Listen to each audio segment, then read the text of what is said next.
Hey everyone, and welcome back to my channel. So today I'm doing a new series that I decided to do.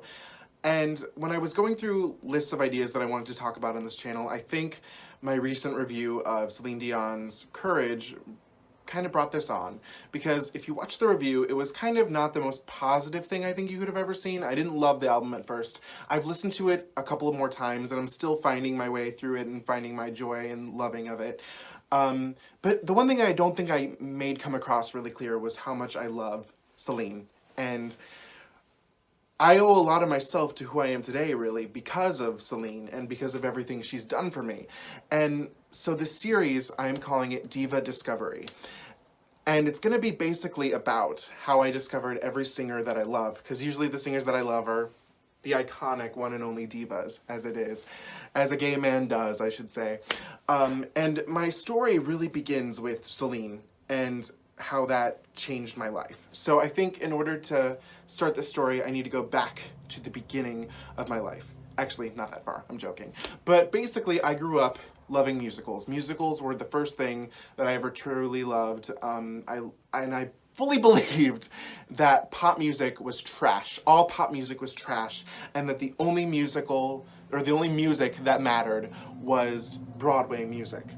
And then one day, in one of my classes, and I was a sophomore in high school when this happened, we had to do a project where we were casting some movie for a book we read. I don't remember the exact book, and we just had to take pictures out of this article, magazine articles, and make our cast for the you know, the movie, as you do. Which to me that seems like such a weird thing to do as a sophomore in high school, but I'll take it, whatever. So then I come across a photo of Celine Dion. Now, at this point in time, I didn't know who Celine Dion was. I think everyone knew. I think I knew who people were. I thought they were trash, and I didn't listen to them. I was fully aware of My Heart Will Go On. I love Titanic. Titanic is still one of my favorite movies, and I did love that song. That was one of the few pop songs that I did have on my iPod at the time, and I would listen to it, you know, and whatever. So I pick out the photo of Celine, and I'm like, I'm going to use her for the person. And then my teacher, who I'm still friends with to this day on Facebook, shout out, I'm not going to name her, but I think this is funny. She goes, Celine Dion, really? And I was like, well, what's wrong with her? She has, you know, that really good Titanic song, you know, all of that. And she's like, I wish she sank with the Titanic. And I don't know what happened in that moment, but I was curious to listen to more of her music at that time period. And so I think I went home that day and I listened to My Heart Will Go On, and then I remembered another song I knew by Celine Dion, which was I'm Alive. And the only reason I knew that song is because when I was little, I had a VHS, and I think I had a DVD copy of Stuart Little 2, which I'm Alive is kind of the unofficial, yet official, song for Stuart Little 2, and it has this bizarre music video where Celine is like really tan and is in an airplane singing about being alive. It's a really bizarre video. There's two versions of it, actually, with the Stuart Little clips and the ones with not. And from then on there, it was, I don't even know how to begin where that journey took me. This would have been in 2012 of when I discovered her. And by the time I think March had hit, I was known in my school as that crazy Celine Dion boy who liked Celine Dion. Keep in mind also, I was not out at this time. I wasn't even aware I was gay at this time. So let's go there. So I started listening to her, and I remember I would order some of the CDs from the library so I could listen to them, because this is still kind of before streaming was fully a thing, or else you had to buy it, whereas I got it from the library and whatnot. So I remember listening, I think the only album I listened to for a while was A New Day Has Come, which I think is why that's still my favorite album to this day, because it's really the first one I dove into. And I remember listening to some of them, and I remember hearing Right in Front of You. I loved the song Rain Tax, It's Inevitable, which a lot of people didn't, but you know, it's fine. That's just me. And then Goodbye's the Saddest Word. And then I started to watch some of her concerts, and I think that it was really beneficial for me as being a theater person and being a musical lover person to watch the A New Day Has Come show, because through listening to her music and through watching her concerts, I learned, I was like, oh, there is depth and there is theatricality to pop music. Now granted, not always, and especially with the artist today that's gone, but with Celine is alive and well. And I was obsessed with her. And, you know, at the time too, my parents were going through the early stages of going through a divorce. And I think if you've been through that, you know that you need something to just focus on and hold on to. And I think Celine for me was that focus. I started listening to every album. I remember I traded in a bunch of stuff that I owned to Amazon. I traded in, so I got like $100 in Amazon credit, and I bought like almost all of her CDs, even including the French ones. And unfortunately, a lot of my Celine CD collection was destroyed in a flood about 3 or 4 years ago. And, you know, Celine, I feel like I learned so much about someone. It was the first pop singer I ever truly listened to and knew. When I was younger, I did have a couple of Cher's albums and a couple of Mariah Carey's albums, but I honestly don't remember too much about it to let it solidify with me. And I was so obsessed with her. Gosh, when I think about it, I was a little crazy. But it was like the only music I would listen to for a while, and I would go around and I'd be like, Celine Dion is the greatest artist who ever lived, all this stuff. Keep in mind, this was in 2012 to 2013, which was, you know, we live in a world that doesn't respect women in pop music, older women in pop music especially. And everyone thought, like, you know, she's old, she's dated, all this stuff. And because of her, I learned, it's really because of my first experience with her, I learned of what ageism in the music industry was and how people my age think that she's irrelevant. And I was like, are you kidding me? Do you not see what's being on the radio right now versus this? And it was such an eye-opener to me about artists and how they work. Now, granted, I feel like I've learned a lot more in my time, and that's what I'm gonna get to at the end when I stopped being as obsessed with Celine, but how much I still love her. So I was obsessed. Let's just stay there. So it was the summer of 2013, which was when Love Me Back to Life, the single, premiered, and then there was all that stuff, you know, about the album title change, and then she sings this new song live, all of that. So then my uncle tells me and my family that they're getting married in January in Vegas, and that my dad was like, we're going. And my dad told me, he's like, look, because my dad knows me, he was like, look, here's the thing. I know that you only want to go to Vegas for Celine. I get it. But I'm not buying you a ticket unless you get all A's on your report card. And this was the beginning of my junior year of high school. And I was like, okay, it's happening. And guess who got all A's on his report card? And I feel so bad about this now because I probably ruined my aunt and uncle's wedding because I was crazy. Like, I'd been waiting for this. I'd been waiting to see Celine. I never thought I would go to Vegas to see Celine Dion. And my dad got me really good seats. We were front row of the top balcony at the Coliseum, and I remember I saved money so I could buy the program and all this stuff, and I'm really glad I saw the show when I did, because I didn't really I loved where it began with the set list, and I didn't really care for how it ended, and you know, I was obsessed with her.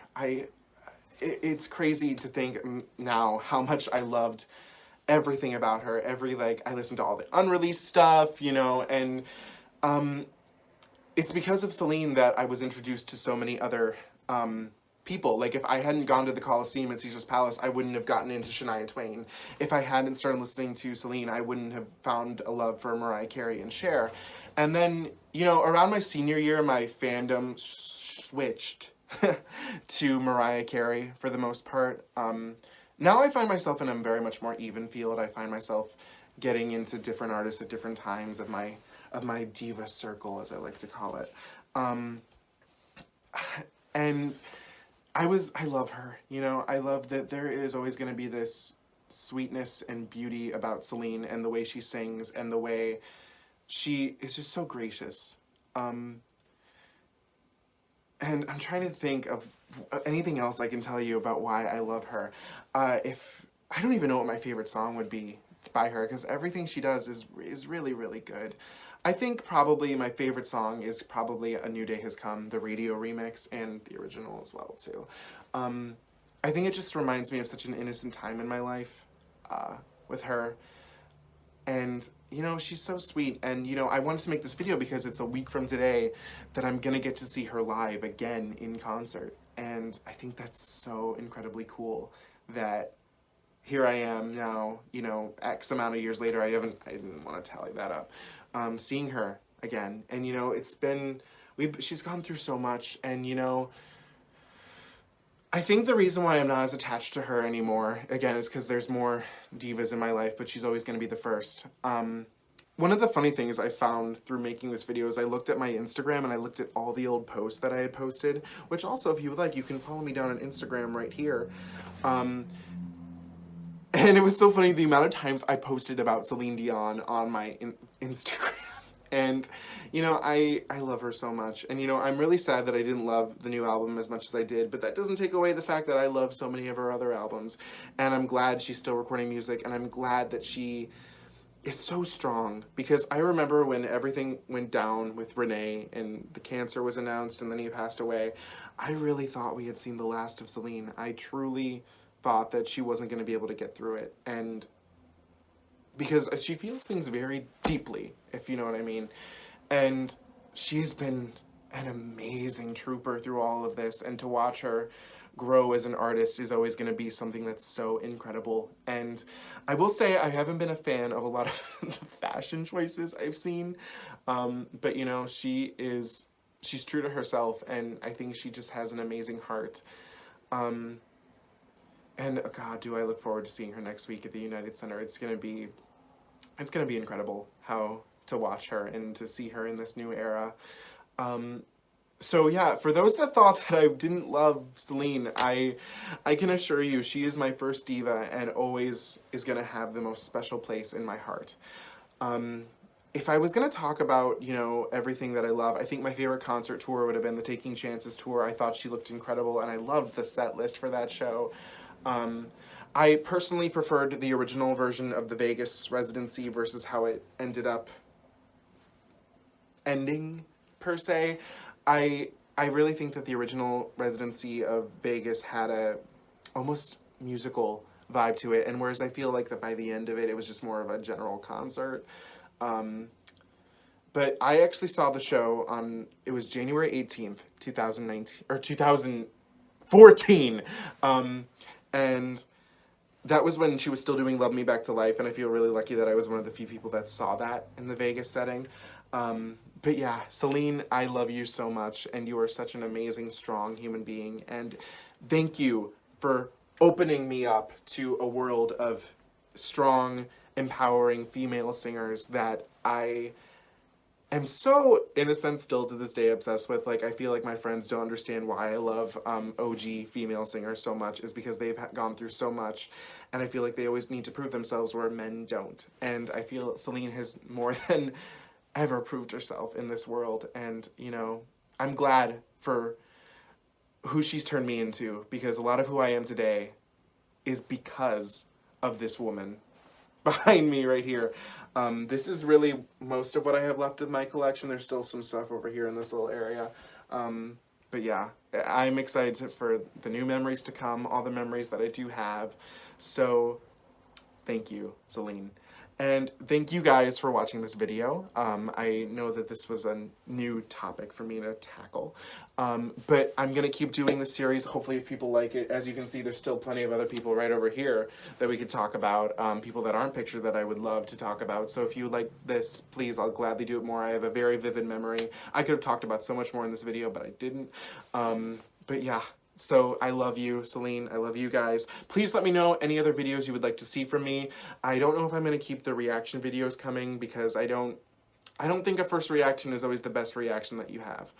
I love doing reviews, though. I think that's where I'm going to stick to it. And another series that I think is going to be coming your way is going to be called Guilty Pleasures. And it's going to be of albums and singers that I don't consider the highest of art, but that I love so much, which I think we all do. So thank you guys so much for watching. Have a wonderful day. Hope you comment, like, and subscribe down everywhere and there. And have a good day. And I am everything I am because you loved me.